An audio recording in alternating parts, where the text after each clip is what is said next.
Hello, ladies and gentlemen. Let's spit some facts. The daily kind of review of what happened in playoffs and also my expectation coming into the Mad Lions versus Fnatic series. Today, we had a very lovely nap during the Rogue versus OG series because it was boring. But this is, of course, just, my personal opinion. It's not based off of facts. For some, maybe that's exciting. Nevertheless, Rogue took game one.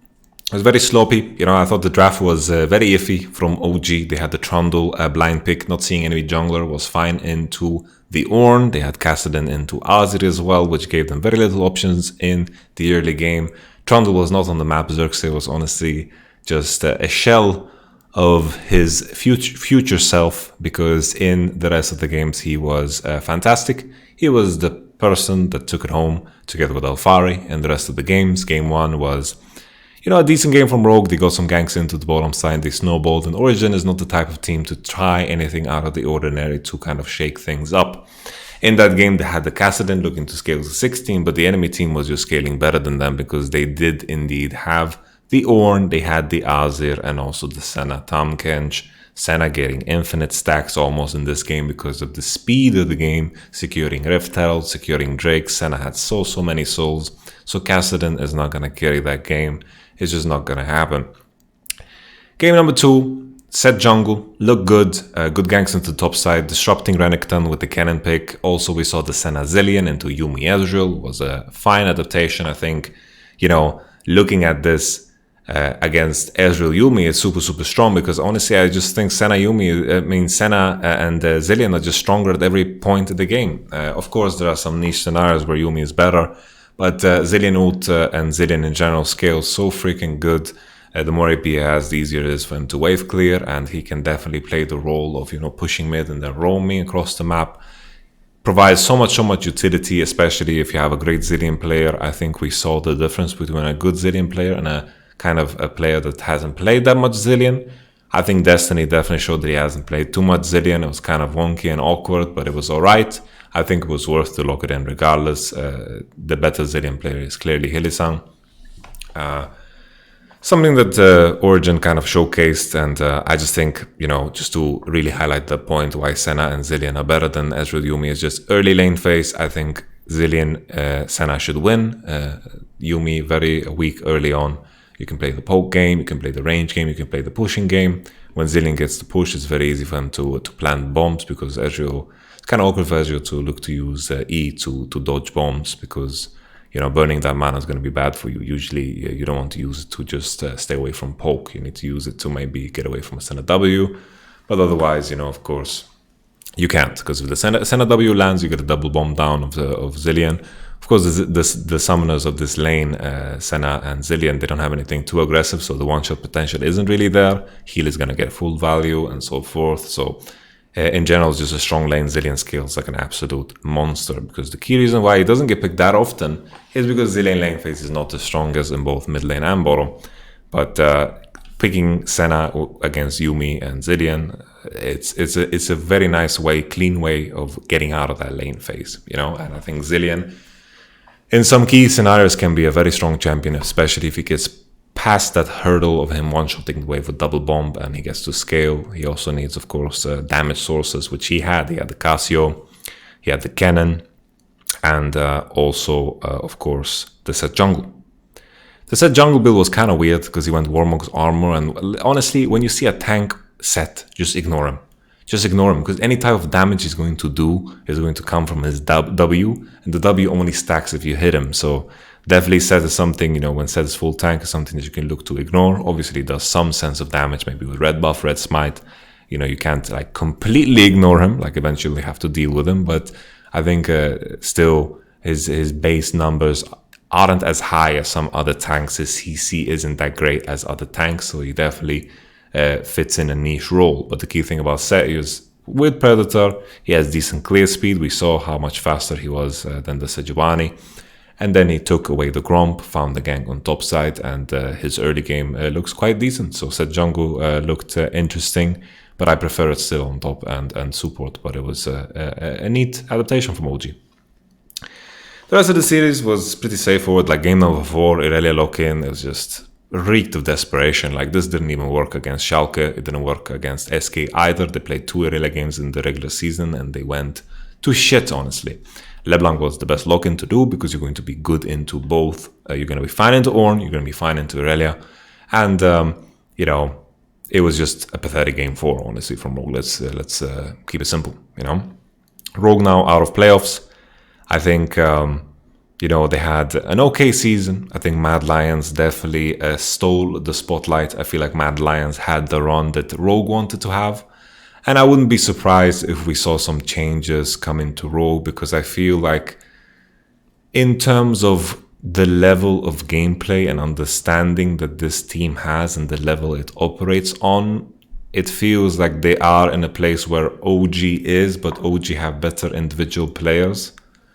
And I think still OG's development has been halted in terms of, you know, how they approach the game.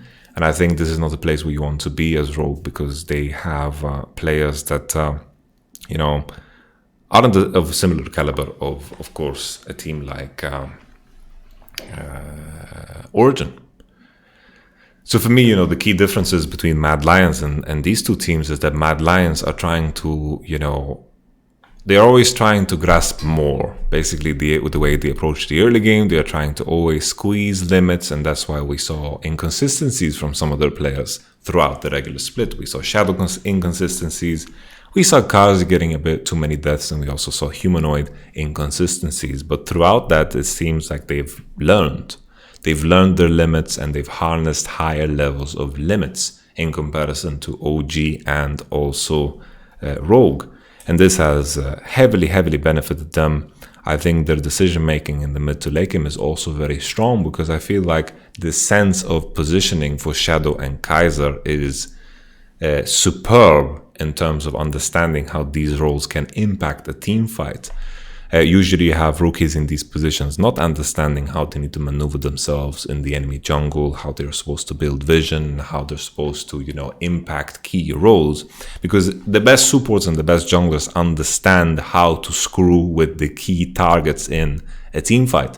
Sure, there are some champions that require something different, but let's say Shadow and Lee Sin was very good at flanking, always pressuring the team fights in a way where, you know, the enemy AD carry always had to think about you, and the more you had to think about someone and respect someone, the less you do. And that kind of impact is where Shadow does super well, where Kaiser did super well.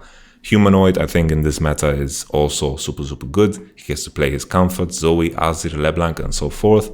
And the inconsistencies of Humanoid have also looked much better. But to summarize the point of why I think Mad Lions is going to have a better trajectory in the future in comparison to OG and Rogue is because they are pushing to use Fog of War. They're pushing to use the lessons of Fnatic and G2 in their gameplay.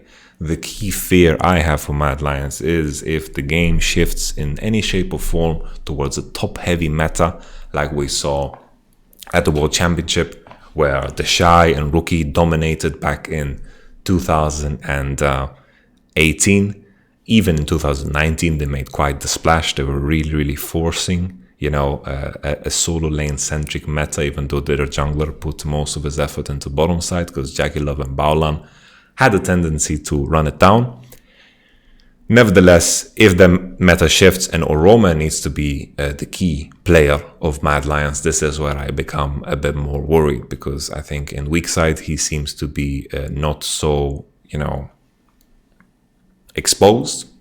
I think he had some decent moments against G2, but he was also bleeding out pretty bad. And for example, the Maokai game, dying to dives over and over, and was a bit of a liability, but in the current meta, it didn't matter as much as it could have mattered in other metas. So to make sure that I just said it, you know, Mad Lions are trying to operate at a level in mid to late game that is very high paced. They're trying to use Fog of War, they're trying to use traps, they're trying to use things that are outside of the mold of basics. They're using vision in order to always maintain timing. Because the key thing when Fnatic play and when G2 play and when G2 play good is that They build the vision, they control the vision, they suffocate you, and then within Fog of War, they're using base timings, they're basing and making sure that you feel pressured all the time. Every time you face shake a bush, you feel pressure. They're not showing on waves unnecessarily, they're not showing on vision unnecessarily, they always do it for a reason. They are fine with having Perkz solo clearing mid while two of their guys are sitting in a bush somewhere, because Perkz can fake pressure, and there's this dynamic of always, increasing the odds of the enemy screwing up, right? And if you manage to find base timings in these windows that you create through Fog of War, you can constantly find this pressure. Because sometimes, when teams base, for example, Origin like to play a lot on the waves, they make their base timings quite obvious. This is a moment for the team that is on the weaker side of the map to get vision, right? You say, oh, the enemy base, I'm going to get vision. It's so much trickier if the enemy is screwing with your mind constantly and you're in this question mark state of mind where you cannot move into the map because you don't know if they base or not. They are playing constantly with the idea of vision, and I think this is something that Mad Lions have strived to do, and I think this is why their trajectory looks better, but with the asterisks of Orome in a certain meta. Tomorrow we have Fnatic versus Mad Lions, and we've spoken a lot about Mad Lions, and I think the key thing here is that Mad Lions are very, very well propped for this meta. They play Kalista, they play Misfortune, they play Aphelios, they play Syndra, all the OP bot lane champions that make the meta right now. Senna as well, they play Fnatic the same way. They haven't showed us Kalista, but they've showed us a beautiful Aphelios, an okay Senna. Honestly, okay. I say okay because they died a couple of times against Destiny and Upset when not necessary. The Trundle was a bit wonky, but yeah, admittedly, it was a pick that they didn't put too much emphasis on. They just kind of locked it in because Origin seemed so free for them. Their words, not mine. In general, I feel like Fnatic is so much better off to face a Mad Lions in comparison to G2, because I've been discussing so much how the meta is around bottom and how strong the champions are around bottom, and Caps doesn't play those. He tried to play the Ziggs, he played the Syndra, and I think even with the champions that he did choose, they could pull off a victory, right? I don't think it was necessarily G2's draft that made them lose. It was more about gameplay and getting caught, but still, Fnatic is a team that can definitely, play all the key champions. We don't know if they have prepared Kalista, but I imagine they have. Rekkles has played Kalista in the past. Bwipo is the type of player that strikes me as someone that could pull off a Kalista. Kind of screams Bwipo almost in terms of how the gameplay throughout the lane phase. It's basically, the way you play Kalista level 1 is almost how he plays Gangplank level 1. Just make sure that, Trial by Fire hits the enemy and you cue him with the grasp and so forth. You try to win your lane level 1 with the corrupting potion and all that jazz. Nevertheless, that's a key question, right? Have they prepared Kalista? I just think that Bwipo in isolation is going to devour Orome, and I think Bwipo can impact the map much better than Orome. Selfmade didn't have the best series of his life against Origin, honestly, but then again, he didn't really need to do anything else. Xerxes had his number in game 3 and 4, let's be honest. Selfmade was quite behind, and Xerxes was super far ahead on the Rex side, but then again, we had the upset throw. Selfmade has a bit of proving to do, right? Key thing is Shadow did super well against Jankos. I believe Jankos underperformed, but we've been talking about Jankos as the best jungler of the split, and he is probably going to get MVP. Selfmade was right below him, so Shadow could definitely do it again. I think that's interesting to highlight.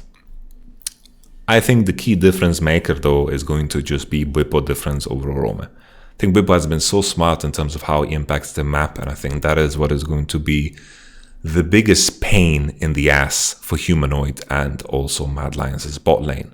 I think Rekkles and Hylissang are fantastic in their own right, and they're going to be able to utilize any resources they get in a very good fashion. And I think, it's all about that bot lane. It's all about that bot lane, what's going to happen in the bot lane. If the game shifts for some reason and it's top side heavy, I heavily favor Fnatic. 2v2 mid lane, I think definitely there's some options for Mad Lions. I know that Nemesis had a fantastic series against Origin, but Origin is a team that just doesn't play 2v2 mid. They just don't. They don't play 2v2 mid. Whenever Mr. Nemesis was in a matchup where he was allowed to push, he played his matchup well. He played his matchups in isolation super well. Casio into Rumble. Rumble didn't do anything all game. Rumble, there was a game where enemy had Rumble Olaf. Rumble also didn't do anything all game. Like, if Rumble doesn't do anything in the early game, he's just a weak champion. So Nemesis definitely did his job. He also game, he was roaming, he was finding prio. It was very similar to Caps' performance against Damwon, for those who remember last year's World Championship, where the matchup mid lane was so isolated away from junglers that Nemesis definitely could play the lane the way he wanted to. He wasn't pressured by enemy jungle at all, and he could execute, and it was very, very well done. So I don't want to take anything away from Nemesis, but against Mad Lions, that could look very, very different. I don't think Nemesis has been the most explosive player of Fnatic, takes a backseat most of the time when it comes to Fnatic, because Hylissang and Bwipo have enough dynamite to cover the whole team. So I don't think there is a lack of explosiveness on Fnatic. But this is a way where Mad Lions could potentially find some pressure with the 2v2 mid lane. I think Humanoid has a strong champion pool for it. We might see some Lee Sin show up, and Shadow showed that he can play other champions than Lee Sin, which is also a strength. So I think Fnatic, heavy advantage top side. Bottom side, I think slight advantage. I think Selfmade versus Shadow is going to be something we have to watch closely. If Shadow is a one-hit wonder, or if he can do the same he did to Jankos again, because he's playing against Selfmade. And that's going to be key. The reason I think Jankos underperformed is because he did a lot of uncharacteristic things against Mad Lions. He was taking fights he didn't need to take, was fighting on lanes. It was almost as if his decisions came out of frustration. This is just speculation and assumptions. I'm not saying this as a fact.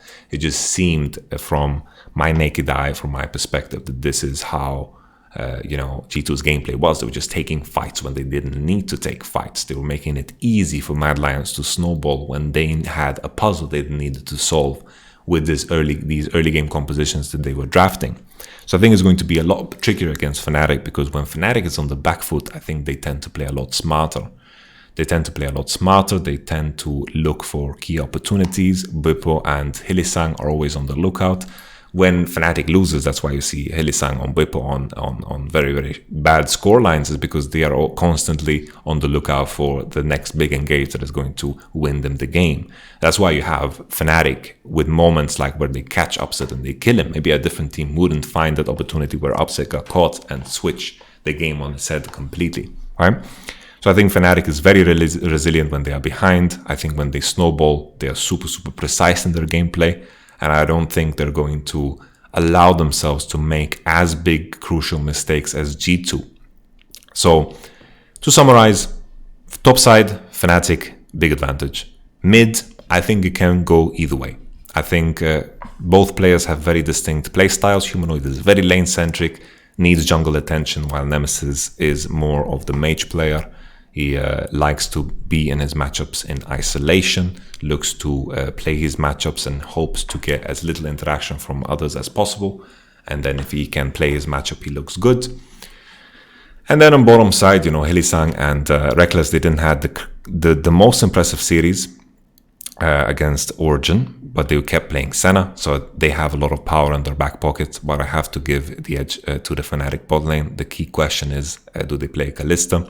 And then on a holistic view in terms of how the teams play, I think Mad Lions definitely have a good understanding of how to contest around dragons. And we've seen this entire playoffs that it's all about drakes and objectives and which team sets up better. So we're going to see fireworks around most of those fights.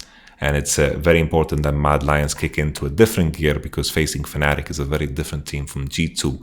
And maybe having the same kind of reckless attitude coming into it is going to bite you in the bum. And nevertheless, it's going to be an exciting series. My prediction is 3-1 for Fnatic. As people say that 3-1 is a wash-up prediction, but in all honesty, if I thought Fnatic was super, super favored, I would just go 3-0, right? Because from game to game, it doesn't change that much. I think that one game can be won from Humanoid popping off and taking over the mid lane and then spreading that into bottom side and Mad Lions snowballing, because they are definitely capable. Mad Lions is capable, so early game is going to matter super much. If Shadow can have a crazy performance again, maybe they can beat Fnatic, maybe they can. They've done it in the regular season, and the way they did it was they had Zoe into Ryze, and that was one of Nemesis's worst games in the entire season. So let's remember that as the final note, that anything is possible, and Mad Lions have proven that time and time again. It's going to be a super hype matchup. All the best to all of you. Who do you guys think will win? If you made it this far in the video, bless you and bless your face, and answer the damn question, all right? Answer the damn question. Psst, psst, psst, psst, psst.